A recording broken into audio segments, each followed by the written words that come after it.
Hello दोस्तों, स्वागत है आपका अपने यूट्यूब चैनल प्रेस स्कॉलर्स में। मेरा नाम मनीष शर्मा। हम पिछली क्लास में हमने प्राइम नंबर खत्म करा दिया। तो आज हम जो चैप्टर लेके चलेंगे उसका नाम है रिमाइंडर थ्योरम। क्या है? Remainder theorem.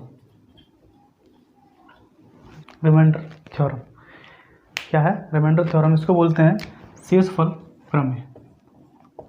शेषफल प्रमेय, ठीक है। शेषफल प्रमेय चीज़ें क्या है, एक दूसरे से इंटरलिंक है। तो समझ लीजिए, मैं डिविजिबिलिटी रूल तब नहीं पढ़ा सकता जब तक आपको रिमाइंडर थ्योरम समझ में ना आया। रिमाइंडर थ्योरम समझ में आएगा तो उसके बाद क्या चलेंगे अपन, डिविजिबिलिटी रूल समझ में आ जाएगा। तो रिमाइंडर थ्योरम को अच्छी तरीके से पढ़ लेते हैं कि कैसे काम करती है, क्या होता है, क्या किस तरीके से क्वेश्चन बनते हैं रिमाइंडर थ्योरम से। वो सारे भी क्वेश्चन कराएंगे जो एग्जाम्स के अंदर आया हुआ है, ठीक है। तो रिमाइंडर थ्योरम हम पढ़ेंगे। इससे पहले कि हम आगे चले तो आप चैनल पर पहली बार आए तो चैनल को सब्सक्राइब कीजिए, लाइक कीजिए, बेल आइकन को दबाइए, लेटेस्ट वीडियो की नोटिफिकेशन आपको मिलते रहे। अगर आपने पिछली वीडियोस नहीं देखे हैं और अगर मैं पिछली क्लासेस नहीं देखी हैं, मैंने कंप्लीट कराए हैं, जो चीज़ें कंप्लीट करा दी हैं वो आप डिस्क्रिप्शन में जाके आपको लिंक मिल जाएगा कंप्लीट प्लेलिस्ट का। तो वहाँ पे जाकर उन चीज़ों को आप देख सकते हैं, ठीक है। जो हमारी नई वीडियोज़ हैं उनका लिंक आपको आई बटन में मिल जाएगा, तो आप वो नई वीडियो भी देख सकते हैं जो लेटेस्ट वीडियो हो रिसेंटली डाली गई हैं। तो हम आगे बढ़ते हैं कि रिमाइंडर थ्योरम क्या है, ठीक है। रिमाइंडर थ्योरम होती क्या है? देखिए, ये है आपका शेषफल प्रमेय। हमने पढ़ा है कि कोई भी संख्या में भाग दे दो, माना का 42 में 5 का भाग दे दो। हम छोटे से पढ़ते चले आ रहे हैं कि 42 में 5 का भाग दे दो, तो क्या करते हैं, देखिए क्या देंगे, पनोट 40, यानी कि 40 दे देंगे तो क्या बचेगा 2। ये क्या होगा, तुम्हारा शेषफल होगा। शेषफल हो गया। अब यहाँ पे कहने का मतलब ये है, तो आप एक सभी चीज़ समझाएगी, शेषफल हमेशा इससे छोटा होगा, यानी कि भाजक से क्या होगा, छोटा ही होगा। शेषफल भाजक से हमेशा छोटा होगा। और शेषफल जो होगा वो हमेशा क्या होगा, पॉजिटिव होगा। क्या होगा, पॉजिटिव होगा। ये चीज़ हम बचपन से पढ़ते चले आ रहे हैं, क्या होगा, पॉजिटिव होगा। अब क्या होता है, देखिए कुछ चीज़ें समझ लीजिए। देखिए, ये होता है भाजक, यानी डिवाइज़र। डिवाइज़र इसको बोलते हैं भाजक, ठीक है। भाज्य ये होता है डिविडेंड। डिविडेंड इसको बोलते हैं भाज्य, ये जो संख्या में भाग दिया जा रहा है। होता है क्वोशेंट। क्वोशेंट भागफल। भागफल जो चीज़ नीचे प्राप्त हो उसको बोलते हैं शेषफल, यानी कि रिमाइंडर, ठीक है। ये चीज़ आपको समझ में आ गई, भाजक, भाज्य, भागफल, और ये होता है पूरा तुम्हारा शेषफल, ठीक है। और हमेशा आपको बताया गया है कि जो शेषफल होगा, रिमाइंडर जो होगा, वो हमेशा भाजक से क्या होगा, छोटा होगा। छोटा होगा। और शेषफल हमेशा क्या होगा, पॉजिटिव होगा। पॉजिटिव होगा। पॉजिटिव होगा। ये चीज़ आपको सिखाई गई है और बचपन से हम यही जानते हैं कि इसी तरीके से चलता है। समझ में आ गया। आज हम रिमाइंडर थ्योरम यहीं से आगे चल के पढ़ेंगे। नोट डाउन कर लीजिए इन चीज़ों को। अब एक चीज़ समझने कीजिए, जैसे कि 42 में 5 का हम भाग दे रहे हैं, तो 5 × 30, अगर हम इसको दे दें आप 12 बचे। गलत है? ये गलत है क्या? गलत है क्या? नहीं गलत है, क्योंकि अगर यहाँ तक आ गया तो 12 में फिर से 5 का भाग दे दो, 5 दूनी 10, रिमाइंडर क्या आ गया, 2 आ गया। शेषफल क्या आ गया, 2 आ गया, ठीक है। शेषफल क्या हो गया, 2 आ गया। अगर हम 42 में कहीं 45 यानी कि 4 बार भाग दे दें तो रिमाइंडर क्या आ जाएगा, -3 आ जाएगा। अगर -3 आ जाएगा तो इसमें से इसको माइनस कर देंगे तो कितना आ गया, 2 आ गया। यानी कि रिमाइंडर हमेशा पॉजिटिव में लाना है। रिमाइंडर हमेशा पॉजिटिव में ही लाना है। रिमाइंडर अगर पॉजिटिव में लाना है तो हमें ये चीज़ प्राप्त होगी। अगर ये चीज़ माइनस में है, ये चीज़ माइनस में है, तो इसमें से इसको माइनस कर दो, हमें शेषफल प्राप्त हो जाएगा। हमें शेषफल क्या हो जाएगा, प्राप्त हो जाएगा।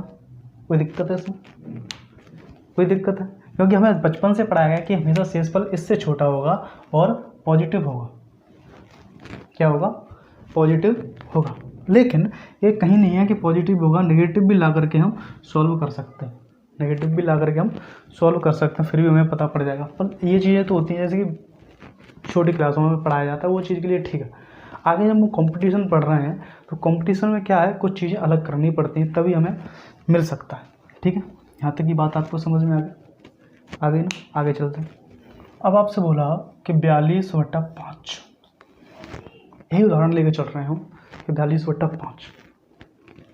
अब देखिए 5/40, अगर 40 8 बाद 40 यानी कि प्लस के 2 और 5/45 यानी -3। अगर इन दोनों को जोड़ दिया जाए, तो इनका हमेशा इनका जो सम है ना, इन दोनों का जो सम है ना, हमेशा डिवाइजर के क्या होगा, इक्वल होगा। ठीक है, डिवाइजर के क्या होगा, इक्वल होगा। इन दोनों का सम डिवाइजर के क्या होगा, इक्वल होगा। ठीक है, कि 50/7 से भाग दिया 97 तो प्लस का 1, 7/7 तो प्लस का 1, 7/8 56, 97 7/8 56 तो कितना हो जाएगा, प्लस के 6, और इन दोनों का जो माइनस का 6, और इन दोनों का जो सम है इसके इक्वल है। ठीक है, अगर 7 से भाग दे रहे हैं तो 1 आ रहा है। ठीक है, अगर हम माइनस वाली वैल्यू उठा लेते हैं माइनस के 6, तो इसको माइनस कर देंगे तो भी 1 आएगा। यानी कि शेषफल चाहे उल्टा चल लो चाहे सीधा, शेषफल तो है 1 ही आना। शेषफल क्या आना है, 1 ही आना। अगर शेषफल हम ये ले 1 ले लेते हैं तो सीधी वैल्यू आ रही है कि 1 आ गया आंसर, प्लस के 1। ठीक है, आ गया। अगर हम 6 ले लेते हैं तो माइनस के 6 से इसमें से घटाएंगे तो 1 बचेगा, यानी कि फिर भी 1 आ जाएगा। शेषफल क्या आ गया, 1 आ गया। यानी कहने का मतलब अगर कोई n नंबर है और उसमें 11 से डिवाइड दिया जा रहा है, n नंबर है 11 से डिवाइड, मान लो यहाँ पे कोई प्लस के 3 है, तो यहाँ पे क्या माइनस के 8 होगा, यानी कि प्लस के 3 है तो यहाँ पे क्या आएगा, समझ में आ गया। यहाँ पे माइनस के 8 आएगा, इन दोनों का ऐड क्या है, 11 है। इन दोनों का क्या है, ऐड क्या है, 11 किसी नंबर में हम 11 से डिवाइड दे रहे हैं, तो ये चीज़ हम मान ले सपोज कर रहे हैं ये चीज़ हमें प्राप्त हो रही है, इन दोनों का ऐड क्या है, 11 है। ऐसे ही अगर यहाँ पर कोई n नंबर दे दिया है, उसको 11 से भागे तो माइनस के 8 जा रहा है, माइनस के 8 है, तो यहाँ पे क्या आएगा, प्लस के 3 आएगा। अगर इनमें से वैल्यू उठा लेते हैं तो 3 हो जाएगा। अगर ये वैल्यू उठा लेते हैं तो 11 माइनस के 8 = 3 होगा, यानी कि शेषफल हमें 3 ही मिलेगा। शेषफल हमें क्या मिलेगा, 3 ही मिलेगा। यहाँ तक की कहानी आपको समझ में आ गई। शेषफल हमें क्या मिलेगा, 3 ही मिलेगा। ठीक है, आगे चल। अब देखिए 0 में अगर 5 का डिवाइड किया जाए तो 0 आएगा, यानी कि पूर्ण चलेगा, कोई शेषफल नहीं बच रहा है। अगर 3 में हम 5 का भाग दें तो 0 बार जाएगा, 0 3 बचेगा। शेषफल क्या बच रहा है, 3 बच रहा है। शेषफल क्या बच रहा है, 3 बच रहा है। यानी कहने का मतलब है 0 एक ऐसा यूनिक नंबर है जो किसी से भी डिवाइड हो जाएगा पूर्णतः। ठीक है, 0 एक ऐसा यूनिक नंबर है जो किसी से भी भाग दो पूर्णतः डिवाइड हो जाएगा, पर लेकिन 0 से डिवाइड नहीं होगा, 0 से पूर्णतः डिवाइड नहीं होगा। यानी कि आपको हमेशा याद रखने का 0 से पूर्णतः डिवाइड नहीं होगा, और किसी भी नंबर से 0 पूर्णतः डिवाइड हो जाएगा। यहाँ तक की बात आपको समझ में आ गई। यानी कि ये चीज़ समझ नोट कर लीजिए, नोट लिख लीजिए कि 0 से डिवाइड नहीं होगा, 0 से पूर्णतः डिवाइड नहीं होगा, पूर्णतः डिवाइड नहीं होगा। ठीक है, नहीं होगा, और दूसरे नंबर से पूर्णतः डिवाइड हो जाएगा, और अन्य किसी नंबर से हमेशा पूर्णतः डिवाइड होगा, और अन्य किसी भी नंबर से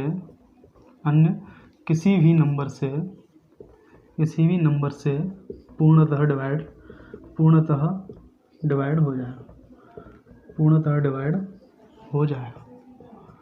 डिवाइड हो जाएगा। ठीक है, ये बात आप नोट कर लीजिए कि 0 से पूर्णतः डिवाइड नहीं होगा, और अन्य किसी भी नंबर से पूर्णतः डिवाइड हो जाएगा। ये एक ऐसा यूनिक नंबर है। 0 हमेशा 0 से, अगर 5 में देंगे तो 0 शेषफल कुछ नहीं बच रहा, 5 में 3 दिया तो शेषफल कितना बच रहा है, 3 बच रहा है। यानी कि ये चीज़ें हमें समझ में आ रही हैं कि नोट लिख रही है कि 0 से पूर्णतः डिवाइड नहीं होगा, और अन्य किसी भी नंबर से पूर्णतः डिवाइड हो जाएगा। यहाँ तक की बात समझ में आ गई। 0 एक ऐसा यूनिक नंबर है जो खुद से पूर्णतः कभी डिवाइड नहीं होगा, और अन्य किसी नंबर से पूर्णतः डिवाइड हो जाएगा। यहाँ तक की बात आपको समझ में आ गई। क्या क्या है, 3/5। अब देखिए 3/5 यानी कि 3 में 5 का भाग दें। ठीक है, तो यहाँ पर एक चीज़ है, देखिए एक तो प्लस के 3 हो, और माइनस के 2। इन दोनों को जब जोड़ दिया जाए तो क्या हो जाएगा, क्या हो जाएगा, प्लस के 3 हो और माइनस के 2 हो, तो इनको ऐड किया जाए तो क्या हो जाएगा, क्या हो जाएगा, क्या आएगा, इसके इक्वल आ जाएगा, यानी डिवाइजर के इक्वल आ जाएगा। अब इन जो अब प्लस की वैल्यू है तो हमें पता है शेषफल कितना आएगा, 3 आएगा। अगर अपन माइनस ले लिया, अगर अपन माइनस वाला पॉइंट उठा लेते हैं, माइनस के 2 इसमें से घटा देंगे तो कितना बचेगा, 3 बचेगा, ठीक है। तो भी शेषफल क्या आएगा, 3 आएगा। समझ में आई कहानी यहाँ तक, 13/19, 13/19। अगर यहाँ पर देखिए, अगर यहाँ पर हम 13 ले लें, यहाँ पर अगर हम प्लस के 13 ले लें, प्लस के 13, ठीक है। अगर यहाँ पर प्लस के 13 यहाँ माइनस के 6 ले लें, प्लस के 13 माइनस के 6, अगर हम 19 के डिवाइड इसमें दे रहे हैं, ठीक है, 19 के डिवाइड इसमें दे रहा है तो हमें शेषफल निकालना है। तो माइनस के 6 वाली वैल्यू उठा लेंगे तो कितना आ जाएगा, माइनस के 6 तो यानी कि 13 और वैसे भी 13। शेषफल क्या है, 13 आ रहा है, यानी कि हम किसी n वैल्यू में 16 से भाग दे रहे हैं। आपसे पूछ ले कि यहाँ पर 16 दे रहे हैं, तो यहाँ पर अगर आप दे दिया कि यहाँ पर माइनस के 5 है, माइनस के 5 है तो इसमें से घटा देंगे 11, माइनस के 5 घटा देंगे तो कितना बचेगा, 11। तो यहाँ पे क्या आएगा, 11 आएगा, प्लस के 11 आएगा, यानी शेषफल कितना होगा, 11 होगा। शेषफल कितना होगा, शेषफल कितना होगा, 11 होगा। यानी कि माइनस के 5 दिया है और 16 में से 5 घटा दें तो 11 बचेगा, यह शेषफल बचेगा, यानी प्लस के 11 आएगा। यहाँ पर प्लस के 11 आएगा, तो यानी कि इसकी इन दोनों की वैल्यू क्या है, इसके इक्वल है 16। यहाँ तक की बात समझ में आ गई। यानी कि ये चीज़ समझने की कोशिश कीजिए कि अगर हम 19 का भाग इसमें दे रहे हैं, अगर माइनस की 6 वैल्यू है तो भी हमें 13 मिल रहा है, अगर हम वैसे भी दे दें तो भी हमें 13 ही मिल रहा है। यहाँ तक की बात आपको समझ में आ रही है, ठीक है, समझ लीजिए। माइनस के 46/5, माइनस के 46/5, अगर यहाँ पे भाग दे दें, 5 45, 5 45 यानी प्लस के 1 होगा, प्लस के 1 होगा, 5 45 यानी प्लस के 1 होगा। शेषफल क्या आएगा, 1 आएगा, तो 1 को माइनस के क्या हो जाएगा, माइनस के 1 हो जाएगा। अब माइनस के 1 हो जाएगा, इसमें से घटाएंगे तो क्या हो जाएगा, 4। आंसर क्या आएगा इसका, 4 आएगा। आंसर क्या आएगा इसका, 4 आएगा, ठीक है। अगर माइनस के 40 दिया 5 डिवाइड दिया, माइनस की वैल्यू ली 4 आ गया। अगर हम यहाँ देखें 5 45, 5 45, 5 धाम 50, 5 धाम 50 कर दें तो यहाँ कह रहे हैं माइनस के 4 आ रहा है। इन दोनों को ऐड कर देंगे तो माइनस माइनस क्या हो जाएगा, 4 हो जाएगा, तो भी आंसर इसका आ जाएगा। यानी कि वैल्यू यहाँ पे क्या आ रही है, 4 आ रही है, यानी शेषफल कितना मिल रहा है हमें, 4 मिल रहा है, ठीक। समझने की कोशिश कीजिए, अगर इसमें माइनस की वैल्यू है, माइनस में भाग दे रहे हैं तो हम देख रहे हैं माइनस के 1 आ रहा है, माइनस के 1 अगर और हमें शेषफल हमेशा किस में देना है, पॉजिटिव देना है। शेषफल हमेशा क्या देना है, पॉजिटिव देना है। जब शेषफल हमें पॉजिटिव देना है तो 5 में से 1 माइनस कर देंगे, शेषफल कितना बचेगा, 4 बचेगा। शेषफल कितना बचेगा, 4 बचेगा, ठीक है। ऐसा ही हमने यहाँ पे पॉजिटिव लिया तो क्या हो गया, 4 आ रहा है, 4 आ रहा है ना, ठीक। समझ में आ गया, मतलब आगे चलते 13 + 38/5। ये क्वेश्चन आपको दे दिया जाए,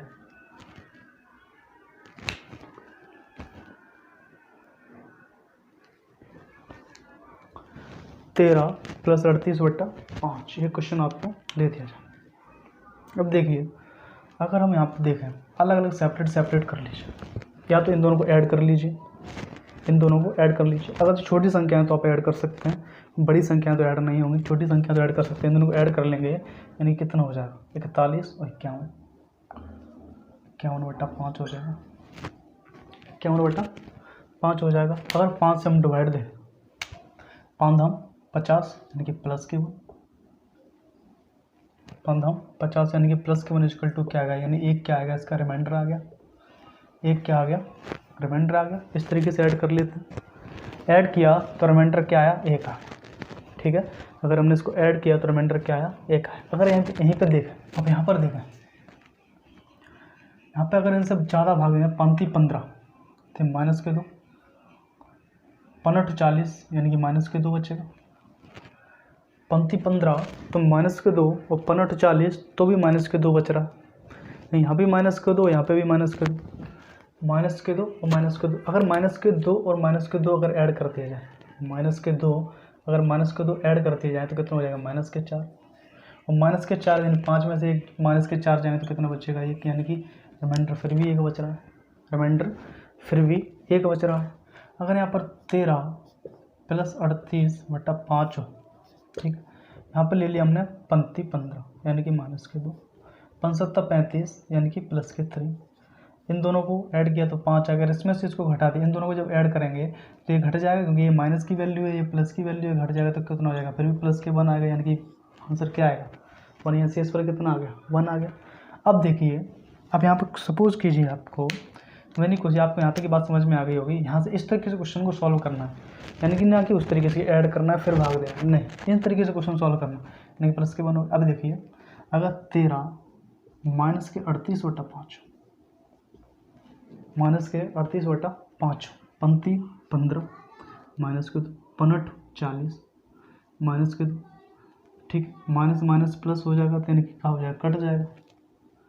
ये माइनस के 2 है, ये भी माइनस के 2 है, तो माइनस माइनस 2 40, यानी कि ये प्लस के हो जाएंगे, ये माइनस के हो जाएगा तो कटेगा, कितना हो जाएगा 0, यानी कि शेषफल बचेगा ही नहीं।